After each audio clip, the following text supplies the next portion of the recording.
la institución de la Santa Cena. Es Marcos en el capítulo 14 y en el verso 12 al 25. Y esta mañana vamos a hablar con respecto a la Santa Cena. Pedirle a Huguito que me pase la mesa para el centro para que quede.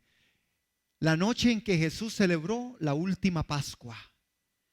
Hay dos aspectos que se van a desprender de esto, que es los preparativos para la cena y el anuncio de traición de Judas. Cuando nosotros vemos en Marcos capítulo 14, verso 12 al 25, se habla, dice aquí, el primer día de la fiesta de los panes sin levadura, cuando sacrificaban el cordero de la Pascua, sus discípulos le dijeron: ¿dónde quieres que vayamos a preparar para que comamos la Pascua? Y envió dos de sus discípulos y les dijo: id a la ciudad y os saldrá al encuentro un hombre que lleva un cántaro de agua. Seguidle, y donde entrare, decida al señor de la casa: el maestro dice, ¿dónde está el aposento donde he de comer la Pascua con mis discípulos? Y él os mostrará un gran aposento alto ya dispuesto. Preparad para nosotros allí. Y entonces fueron los discípulos y entraron a la ciudad y hallaron como les había dicho, y prepararon la Pascua. Y cuando llegó la noche, vino él con los 12, y cuando se sentaron a la mesa mientras comían, dijo Jesús: de cierto os digo que uno de vosotros que come conmigo me va a entregar. Entonces ellos comenzaron a entristecerse y a decirle uno al otro: seré yo, y el otro: seré yo. Él respondió y les dijo: es uno de los 12, el que moja conmigo en el plato. A la verdad, el Hijo del Hombre va según está escrito de él.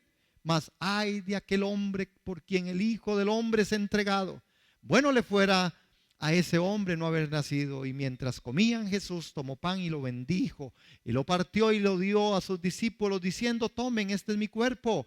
Tomando de ellos todos, y les dijo: esto es mi sangre del nuevo pacto, que por muchos es derramada. De cierto os digo que no beberé más del fruto de la vid hasta aquel día en que beba nuevo en el reino, que lo beba nuevo en el reino de Dios. Qué emoción, hermanos, qué interesante, qué montón de emociones, qué montón de sentimientos podrían estar conjuntándose en medio de esto con Jesús.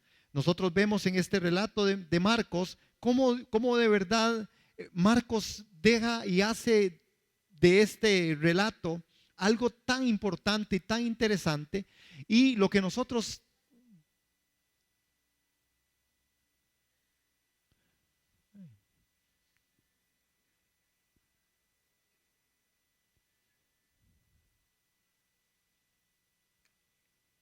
yo la regañada que le pegué. En Marcos capítulo 14, verso del 12 al 25, que es el que acabamos de leer, no debemos olvidar que tanto la Pascua como el Cordero eran símbolos que iban a cumplirse, hermanos, en Cristo. Es en Primera de Corintios capítulo 5, verso 7, y se los leo a ustedes, es donde se menciona a través del apóstol Pablo, ¿verdad?, cómo esto se iba a cumplir en Cristo. Y dice en 1 Corintios 5, 7, limpiaos pues de la vieja levadura, para que seáis nueva masa, sin levadura como sois, porque nuestra Pascua, que es Cristo, ya fue sacrificada por nosotros. Hermanos, qué interesante es ver que la Pascua, que era una fiesta anual en la cual se celebraba la liberación de Dios, que Dios había hecho a los israelitas cuando estaban esclavos en Egipto. Además, era un tiempo de comunión, solidaridad entre el pueblo, que se expresaba con una comida fraternal. Entonces, Cristo vivió aquella Pascua de una forma diferente, hermanos, de una forma distinta. No era la primera Pascua que Jesús vivía. ¿Se acuerdan que Jesús en su ministerio? Y la Pascua era un asunto que se venía dando. Ahora, vean cómo es y lo que pasa, ¿verdad? Por un lado, lo que Marcos está haciendo, Marcos coloca la celebración entre dos anuncios.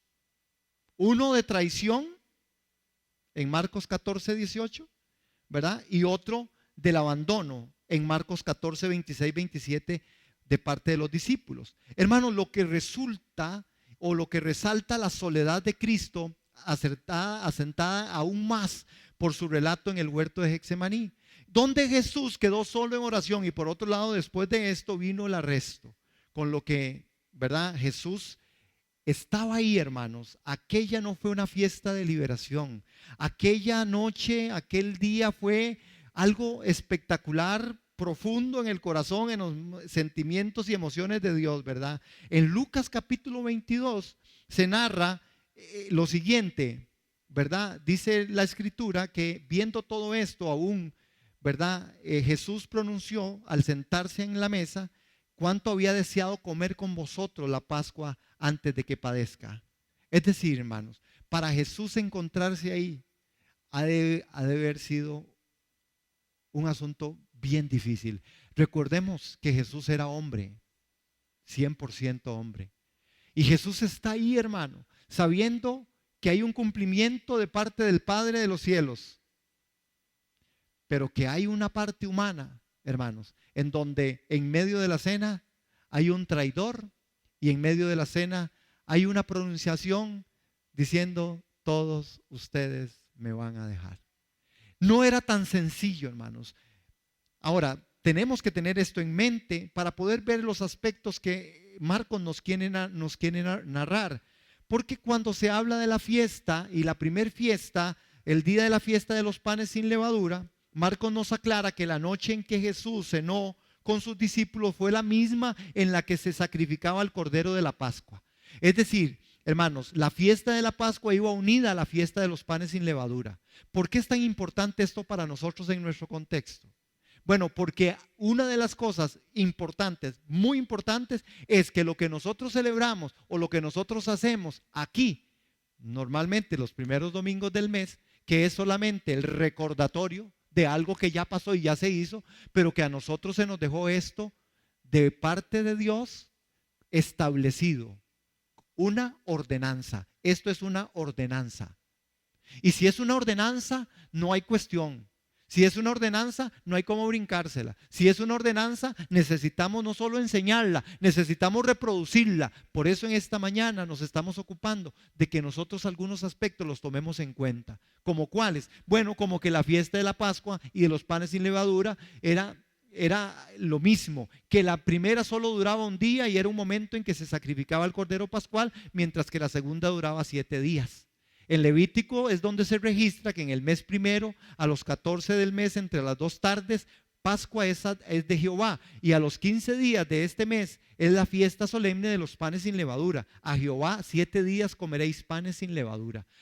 Hermanos, la ordenanza era algo importante. Ahora, vean cómo Jesús, sin dejar de desprender el texto sagrado en el Antiguo Testamento, se trae la ordenanza y la aplica.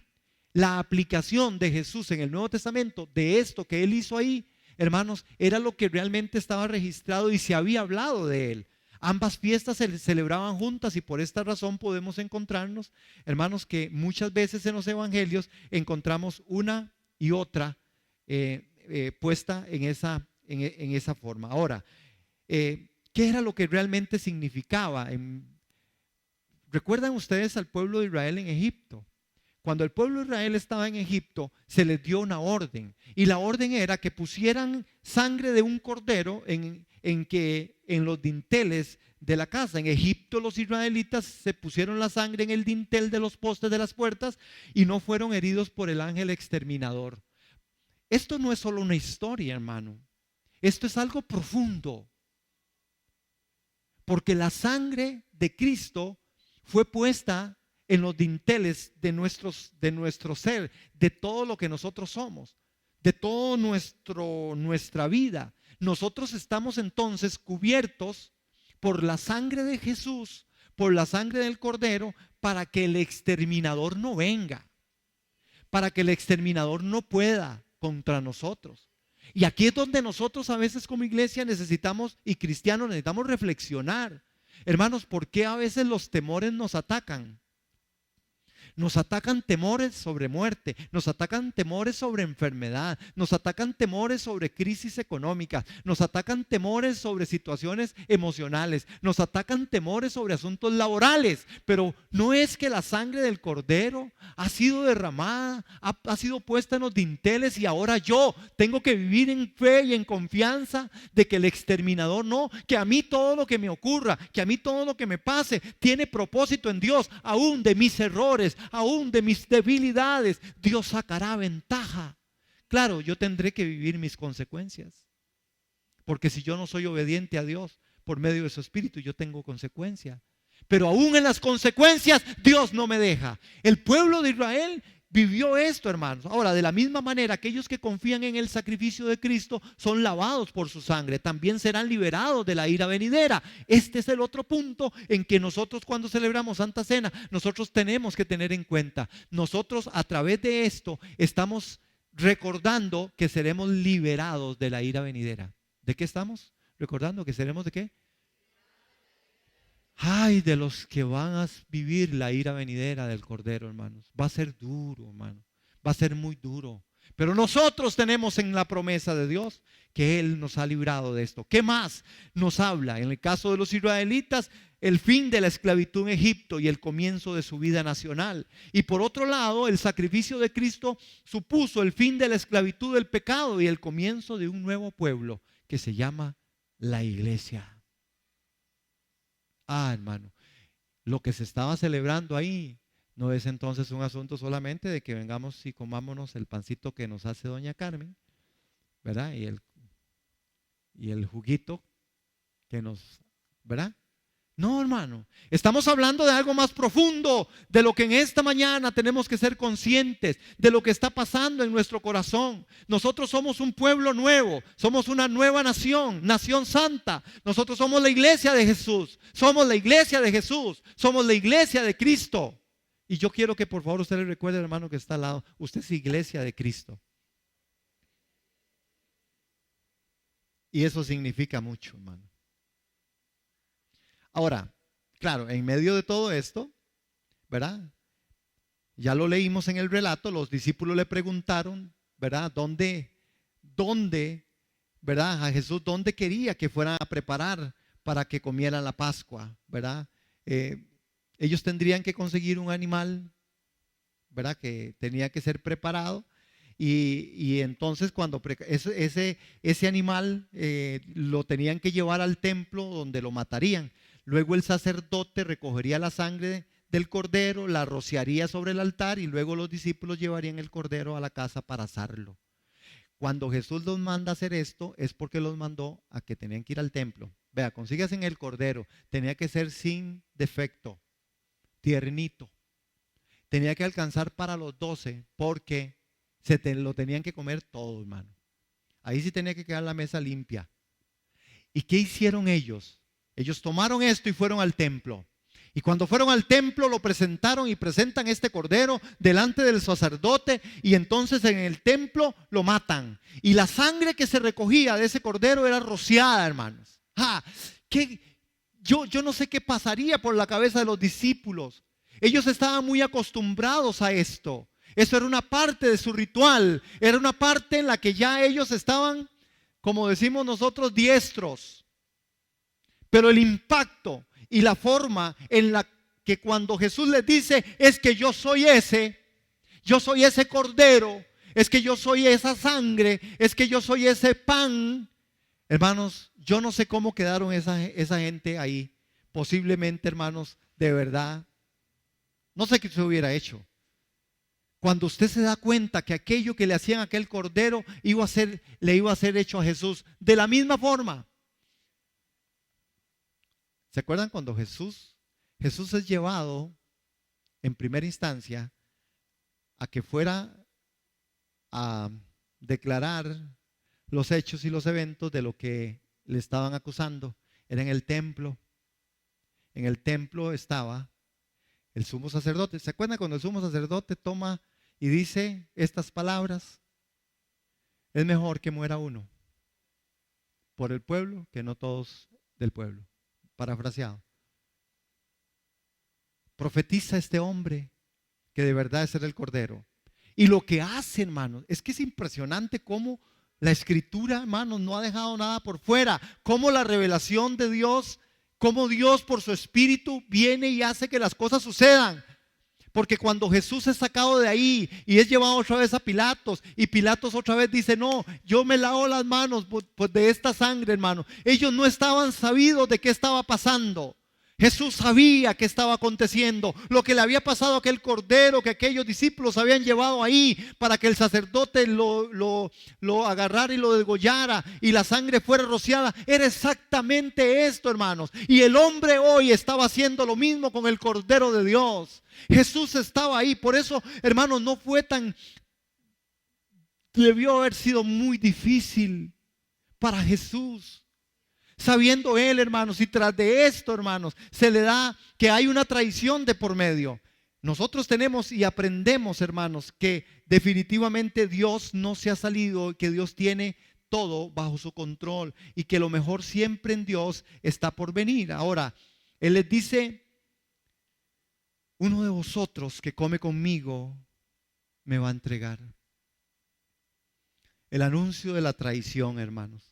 Es anunciada la traición y en esa noche el Señor iba a anunciar el establecimiento de su reino. Fue entonces cuando sacó a la luz que Satanás había logrado infiltrar en aquel aposento alto a un traidor, hermanos.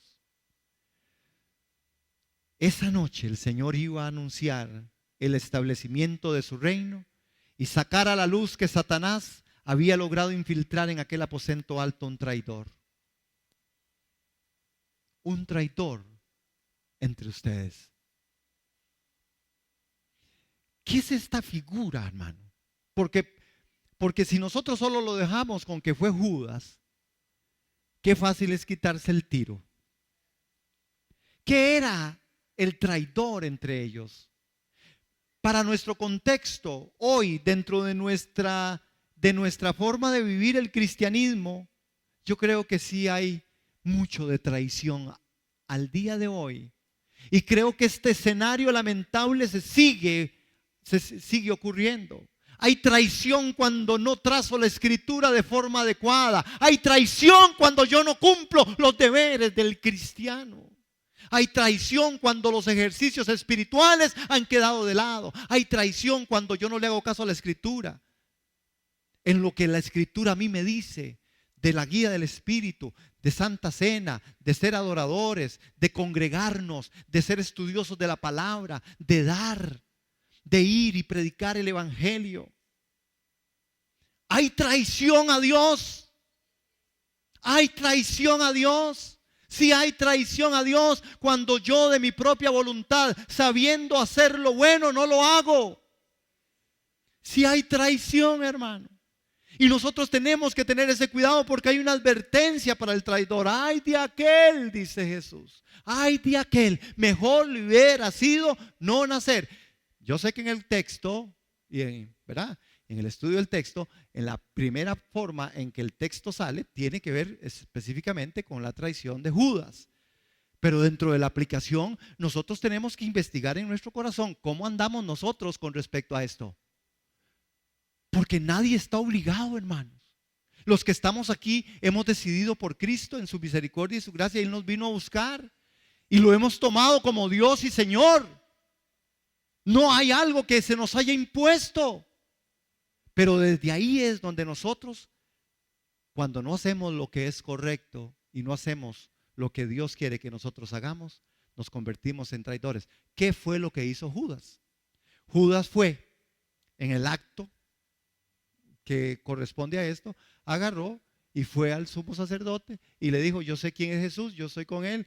De todas formas, porque él se sentía un poco decepcionado. Ese es el relato en Judas y la historia y los historiadores. Dicen que el pensamiento judío era que el libertador, que era Jesús o que era el Mesías, vendría y derrocaría, hermanos, a los romanos. Pero cuando esto no se da y más bien Jesús empieza a conciliar con un poco de cosas y Judas se da cuenta que más bien Mateo, siendo un recaudador de impuestos, lo invita a su casa y él lo invita a que ande con él, ya el asunto se le empezó a poner diferente. Y seguro los discípulos y Judas mismo vivió escenarios rarísimos. Imagínense lo que es que el líder, bueno, sí que hay que pagar un precio para seguir a Cristo y para seguir al líder. Usted sabe que empezaban a decir en la calle: no, hombre, el maestro de ustedes, el líder de ustedes es el que escupe en tierra y le pone con saliva tierra en los ojos. ¿Qué es eso? ¿Qué es esa brujería? O Pedro, hermanos. Yo pienso siempre en Pedro cuando digo esto. Y en Pedro, me imagino aconsejándole: Jesús, vamos a ir a predicar a Capernaum. Sí. Y Pedro diciéndole: Señor, ojalá que usted no predique sobre aquel asunto de que se lo coman a usted. Porque si ya la gente no quiere ir, Señor, no es que empiezan a decirnos que cómo es que nos vamos a comer. Difícil seguir al líder. Naturalmente es lo mismo. Hay gente que a veces le cuesta seguir la orden del líder a nivel espiritual, porque pareciera locura muchas cosas. Muchas cosas. Y yo me pongo a pensar en estas cosas. Ahora que el testimonio de esta hermana hablaba de cómo ella tuvo un sueño y en el medio del sueño se dio esto. Bueno, yo no sabía. Pero ¿qué si yo no me dispongo y no lo hago?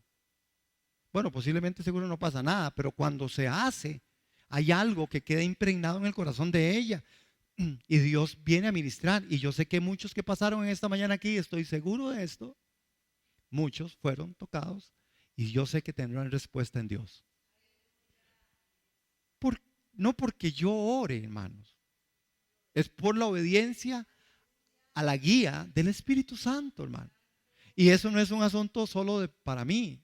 Es para todos. Todos tenemos el Espíritu Santo. Eso no es exclusivo del pastor.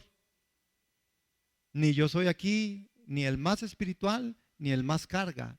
Todos somos uno e iguales en Cristo. Y Dios nos dio el mismo espíritu. Amén. Amén. Bueno, resulta que cuando está ahí el traidor, hay un traidor en medio de nosotros. Pero vean lo que pasó, hermanos. Hay un salmo, y el salmo, sí me gustaría que fueran ahí, en el Salmo 41:9. Creo que ahí lo tengo. Vamos a ver si lo tengo en esta. Ahí está, hermanos, ahí está, el 41:9. Este texto es un texto bien interesante, porque dice: aún el hombre de mi paz, en quien yo confiaba, el que mi pan comía, alzó contra mí el calcañar. Hermanos, es interesante recordar el contexto de este salmo. En él, el rey David se estaba refiriendo muy probablemente a un hombre que se llamaba Aitofel, uno de los consejeros íntimos que le traicionó cuando se unió a Absalón, su hijo, y cuando éste dio un golpe de estado contra David para hacerse con el reino.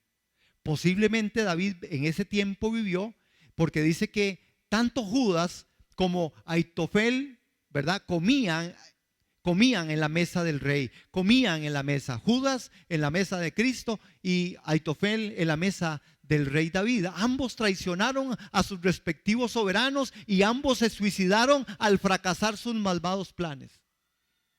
Es decir, que la semejanza es impresionante. Otro detalle importante es que cuando Jesús se refiere a la persona que le iba a entregar, dijo de él que era alguien que comía con él. Y el Salmo aclara: el que de mi pan comía. Es que el traidor saldrá del más cercano, hermano, del que come con usted. De ahí, hermanos, que si ustedes me permiten hacer una comparación, hay cosas en nosotros internas que se vuelven nuestros Judas traidores. Nuestras emociones y sentimientos nos juegan malas pasadas. Nuestra voluntad, hermanos, se vuelve nuestro enemigo. Nuestra forma en la parte mental, hermanos, es un problema para muchos de nosotros como creyentes. La mente nos juega malas pasadas y se nos convierte en traidor. Nos traiciona la mente, nos traiciona los pensamientos, porque en el pensamiento elaboro todo un montón de estrategias y de planes. En los sentimientos y en las emociones yo me envuelvo, hermanos, y la depresión aparece. En los sentimientos y en las emociones yo me envuelvo y la decepción aparece. En los sentimientos y en las emociones, hermanos, me envuelvo y cuando me siento lejos y apartado de Dios. y ya no quiero nada. No, ya no hay nadie para mí. Ahí de todas formas no voy. Qué pereza, siempre lo mismo. Y me vuelvo, hermanos, el traidor que vive conmigo, el que come el pan conmigo. Yo mismo, mi propio yo, empieza a comer y a seducirme de tal manera, hermanos, que quedo tirado y tumbado. Si hay traidores, hermanos, Judas nunca se había negado a comer del pan de Cristo. De hecho, durante esta última cena, Jesús le dio un bocado de pan mojado en la salsa y él no la rechazó, hermanos, según Juan capítulo 13, verso 26. Y por supuesto, si después de aceptar la hospitalidad de alguien, luego lo injuriaba o traicionaba, eso sería considerado algo especialmente grave. Pero sin tratar así a cualquier persona sería algo vergonzoso. Hacerlo al mismo Hijo de Dios era el colmo de la maldad. El que come conmigo, mi amigo, mi amigo. Cuidado, hermanos, con nuestras traiciones. Cuidado cuando nosotros sabemos con respecto a mi relación con Dios que yo sé que tengo que hacer y me convierto en un traidor. Tenemos que tener mucho cuidado, iglesia. Si yo ofrezco a Dios y doy a Dios. Si yo lo hago para Dios. Si yo lo vivo para Dios. Judas no despreció el bocado, como a veces nosotros no despreciamos el milagro de Dios, pero a veces nos apartamos después del milagro. Eso es traición. La entrega de la iglesia tiene que estar en el compromiso de una palabra que de Dios tiene que saltar por cada uno y todos nosotros, y es que nos conviene estar en los negocios de Él, que nos conviene no contaminarnos con el mundo, que nos conviene ser como aquellos 3 hombres, amigos de Daniel, que no negaron su fe a pesar del horno que hervía. Como aquel profeta Elías que puso su vida por causa de Dios, a pesar de que sabía que a la muerte iría. Un apóstol Pablo o un hombre, hermanos, como Esteban, que fue apedreado pero no negó el nombre del Señor. Me encanta ese canto que dice: ¿dónde están aquellos hombres? Taca, taca, ta, ta, ti.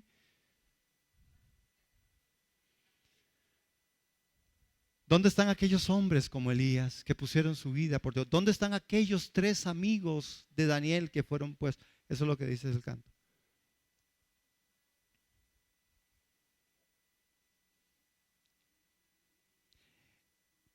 En el contexto histórico, hermanos, por eso era tan grave esto. Les cuento. En el Oriente Medio, ser invitado a comer a la misma mesa era señal de confianza y amistad íntima. Ser invitado a la mesa era confianza íntima. Y por supuesto, si después de aceptar la hospitalidad de alguien, luego lo injuriaba o traicionaba, eso sería considerado por eso muy grave. Como que usted me invite a ir a su casa a comer y que sencillamente yo, después de salir de su casa de comer, venga y le cuente a otra gente y le empiece a hablar mal de usted. Viera qué comida más requete fea. El problema no, yo no me lo voy a callar si está fea, pero tengo que decírselo a la persona. Si la hermana, vea, ¿por qué no lleva un cursito de arte culinario? Qué mal está cocinando. Ay, se anima a decir eso. Yo les cuento, a mí me pasó y yo decía, por el Espíritu, y decía yo, que no me pregunten, Señor, que no me pregunten cómo está.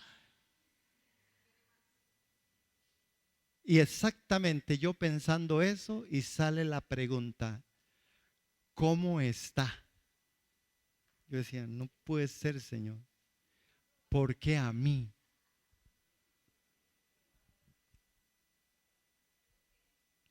Yo no sé qué pasó, nunca más me volvieron a invitar ahí. No, pero yo sí dije la verdad. Por la pura misericordia y gracia, con vergüenza y con dolor y con todo, hermano. Pero bueno, historias que pasan de la vida. Vean lo que dice, comenzaron a entristecerse. Comenzaron a entristecerse para decir y a decirle uno al otro, ¿y seré yo? El Señor no declara en ese mismo momento cuál de los 12 discípulos era el que le iba a entregar, lo que le dio la oportunidad para que cada uno de ellos se examinase a sí mismo. Qué inteligente, ¿verdad? Qué inteligente, porque Él no les dijo. Después llega y dice, bueno, el que mete la mano conmigo ese es. No captaron porque todos, ¿verdad? Era la tradición. Ahora, qué importante, y empezaran a decir, seré yo, el Señor no declara nada. Pero ¿por qué preguntaron esto? Tal vez porque sabían que sus propios corazones estaban inclinados hacia el mal y por lo tanto desconfiaban de sí mismos. Como usted cuando está en la reunión y dice, bueno, es que aquí hay alguien que está haciendo algo incorrecto. Ay, Señor. Y si usted dice, levante la mano, y todo el mundo levantaría la mano, porque siempre hay algo que nosotros guardamos. Había una parte en el corazón de ellos, hermanos, que le acusaba. Por eso preguntaban, ¿seré yo? Había desconfianza de sí mismos. Por supuesto, esta era una actitud que habría sido, hermanos, muy saludable, el poder responder de forma verdadera. Pero más probablemente lo que querían decir era algo así como, ¿seguro que no soy yo? ¿Está seguro que yo no soy, Señor? Y la razón por la que comenzaron a entristecerse tenía que ver con la idea de que Jesús pudiera pensar así de ellos, por lo que estarían esperando que Él confirmara que no eran ellos. Ahora, ninguno de ellos pensó que Judas pudiera ser el traidor.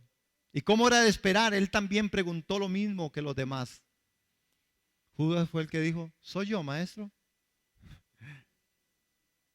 Hermano, dígame si no hay un rasgo del cristianismo actual.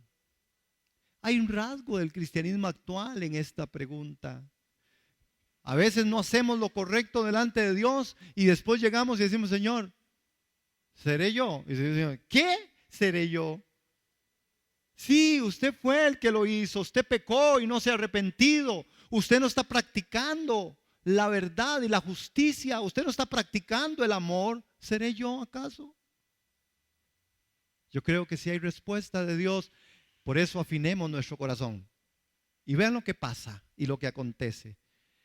En 1 Corintios capítulo 11, verso 28, entonces el apóstol Pablo, posiblemente permeado por todo esto, nos dice, por tanto, pruébese cada uno a sí mismo y coma así el pan y beba de la copa.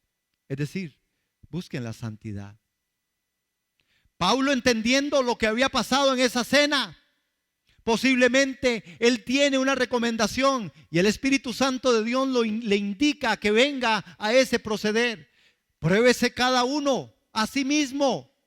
Pruébese cada uno a sí mismo, hermano. ¿Para qué? Y coma así del pan y beba así de la copa. Por lo tanto, pruébese cada uno a sí mismo. Probémonos a nosotros mismos. Hermanos, no estamos siendo llamados a ser engañados. Si el engaño viene es porque usted y yo le damos lugar. No podemos seguir siendo engañados. La iglesia está viviendo momentos arduos, difíciles, y la santidad tiene que verse en el cuerpo de Cristo. Y la santidad se tiene que notar, la santidad se tiene que ver. El Espíritu Santo tiene que salir de nosotros. Pero antes de salir de nosotros, el Espíritu Santo tiene que trabajar primero con nosotros para que pueda salir de nosotros. Pero le damos el espacio al Espíritu Santo. Ayer compartiendo con los jóvenes hermosos que tenemos aquí, son unos bellos, y les puse una canción. Buena, esa canción. Yo es que con los jóvenes me vuelvo joven, hermano. Yo sé que yo soy ya una persona mayor y debo guardar mi sobriedad de mi adultez. Pero con ellos hermanos, yo soy así. ¿Verdad? Viera qué canción. ¿Verdad que es un poder? Yo la canté. Y ellos la rapearon y yo también la bailé. Llenos del Espíritu Santo se llama. Llenos del Espíritu Santo. Porque a los jóvenes y a nuestros jóvenes en el nombre de Jesús serán una nueva generación llena del Espíritu Santo. Llena del Espíritu Santo. Porque es la única forma, les decía yo, que ustedes van a pasar la tribulación. Porque si no, no la pasan. Porque para ellos está siendo doloroso y duro. Pornografía, internet. Decía una hermanita, dice, ahí sí, es que de 10, 9 le dicen a uno que haga lo malo y tal vez hay solo uno que le dice que no. Y hablaba ella, que no es Mirella, ella. Y decía, ahí sí, es que uno vive un mundo diferente de aquí de la iglesia, en la universidad. La libertad, el libertinaje. Es duro, hermanos, para ellos es duro.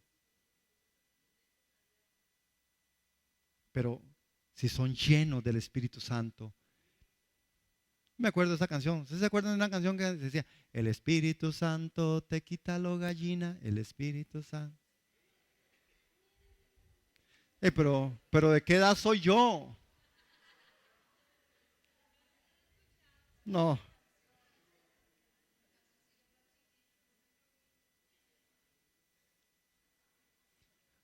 Bien, hermanos. Voy a ir cerrando. Es importante tener en cuenta que cuando el creyente toma el pan y el vino, lo hace en comunión con sus hermanos. Diga, cuando yo como el pan y bebo el vino, en este anunciamiento, en este recordatorio, lo que estoy haciendo, hermanos, es tomando en cuenta esto, es que yo estoy en comunión con usted. Yo estoy en común unión. Yo estoy con usted claro. Yo estoy clarísimo. Yo no tengo ningún problema con usted. Yo a usted lo amo. Yo a usted lo he perdonado. Yo a usted lo amo y deseo lo mejor para usted. Eso es comunión.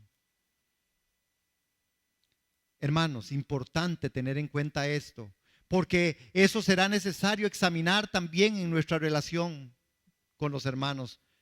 Por eso Mateo capítulo 5, verso 23, 24 dice, por tanto, si traes tu ofrenda al altar y allí te acuerdas de que tu hermano tiene algo contra ti, deja allí tu ofrenda delante del altar y anda, reconcíliate primero con tu hermano y entonces ven y presenta tu ofrenda. Qué importante es en la santidad y en la vivencia de la vida cristiana normal que nosotros entendamos esos principios de vida. Porque a veces, hermanos, nos hemos hecho muy duros y entonces al final no importa, después yo me lo arreglo. Y pasan los días y pasan los años y el dolor y el resentimiento sigue agolpando en el corazón de las personas y al final la gente sigue levantando las manos y orando. Hermanos, eso no sirve, eso es religión. Porque tu relación está cortada por la enemistad que usted no ha querido conciliar delante de Dios con su hermano y su hermana. Amén. Así es, Julito.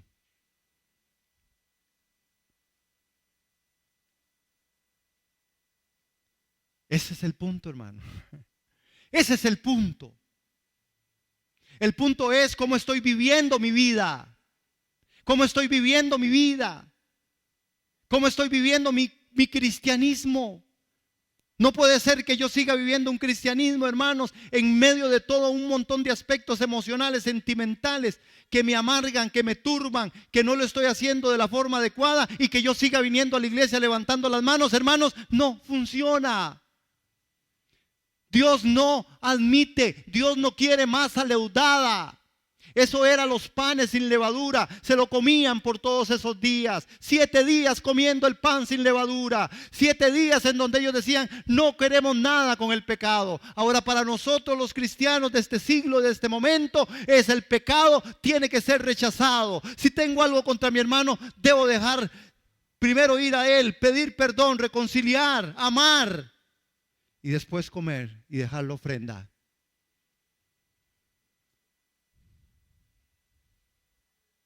Oración, pastor, si quiere usted me deja la ofrenda y va y se arregla, por aquello que no se arregle, entonces después no le devuelvo la ofrenda. Muy tonto, ¿ah? Hermanos, pero esta es una verdad que la iglesia de Jesús tiene que vivir y tenemos que vivir como iglesia así. La institución de la cena del Señor no es un asunto solamente de hacerlo porque hay que hacerlo. Hay muchas cosas en la vida cristiana que tenemos que empezar a dejar de hacer por hacerlas. No deberías de cantar solo por cantar. Deberíamos cantar, como dice la Escritura, porque somos adoradores en espíritu y en verdad. Debemos de estudiar las Escrituras sabiendo que le haremos caso a la Escritura. Debemos de venir a la iglesia sabiendo que entonces estoy identificado y que voy a hacer todo lo que Dios me diga conforme a la palabra para poder vivir una vida de iglesia, una vida de comunidad, una vida de iglesia local. Identidad, necesitamos identificarnos con la iglesia, hermano. Necesitamos seguir proyectándonos en la visión y en la misión que Dios nos da, porque eso es agradable delante de Dios. Hay de aquel hombre quien es entregado al Hijo del Hombre. Todo cuanto le estaba sucediendo al Hijo del Hombre era lo que estaba escrito acerca de él, pero sin embargo esto no anulaba la culpa del hombre que le entregaban a aquellos que le crucificaron, hermano. Ustedes sí saben el contexto histórico, ¿verdad? Porque ¿quiénes fueron los que mataron a Jesús? Iglesias, sí tienen que saber. ¿Quién fue el que mató a Jesús? ¿Ah?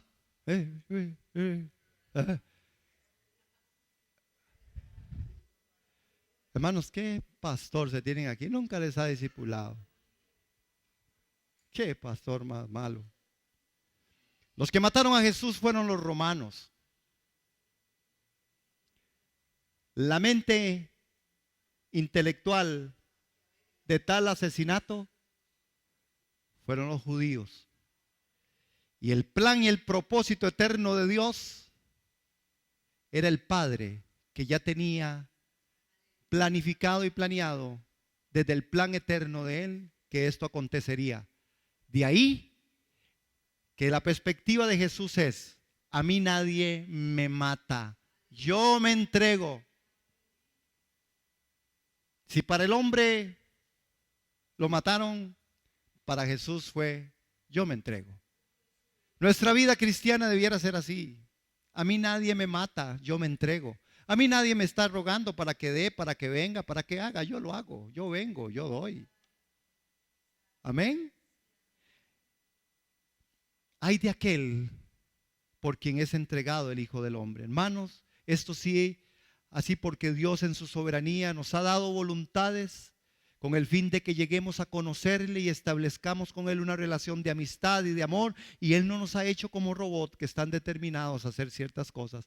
Yo puedo hacerlo diferente.